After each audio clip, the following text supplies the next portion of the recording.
Hello. Hello, Dr. Bob. Yes, sir. Come on in. Brian. How you doing, man? Good. Our endocannabinoid system regulates everything in our body. Our immune system, digestive system, cardiovascular system, nervous system, endocrine system, skin, skeleton, everything in our body is homeostatically regulated by our endocannabinoid system. And yet it's not taught in medical school? There's something a little flawed here.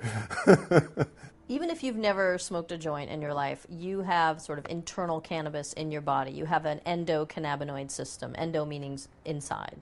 You've got cannabinoid receptors in your brain and in your liver and your spleen and your bladder and your immune system cells. You've got receptors all over your body for this plant. And so when you smoke, you're sort of stimulating and working within the endocannabinoid system, and you're stimulating your cannabinoid receptors. That helps to regulate your immune system, your energy, your metabolism, your blood sugar. It sort of tamps down inflammation. Your endocannabinoid system does a lot to maintain homeostasis in your body. So there's at least two types of cannabinoid receptors that we know about so far. There's CB1 and CB2.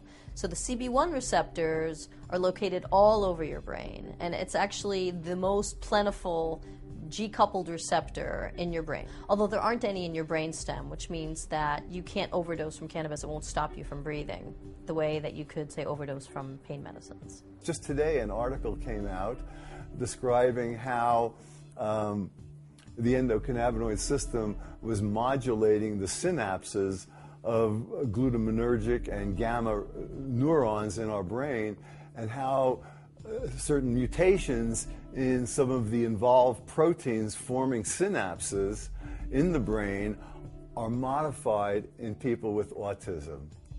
So we see a link between autism and the endocannabinoid system, and that's been pioneered by a woman in California, Miko Hester Perez, who has a severely autistic son. And in desperation, she got a permit for him and gave him cannabis, and it changed everything. So today, after she's been doing this for a few years, we now have a scientific validation. When people ask me, like, so what's the most important thing you learned? By far, the most important thing I learned was that THC and CBD can kill cancer cells, that they can kill cancer cells while leaving healthy cells intact. They trigger a programmed cell death, which is called apoptosis. And not only do they trigger apoptosis, but they prevent the cancer cells from being invasive, from metastasizing. They prevent a growing tumor from signaling that it needs more blood supply, which is called angiogenesis. So cannabinoids, not just as a treatment for nausea and decreased appetite that happens because of chemotherapy, but cannabinoids actually being chemotherapy, actually treating cancer. That's really exciting to me. You know, what's so interesting is the medical marijuana community is better educated than the doctors. And I think that what we should all take home from that is that as you learn and understand this stuff, it means we have to make the changes. We have to interact with our government.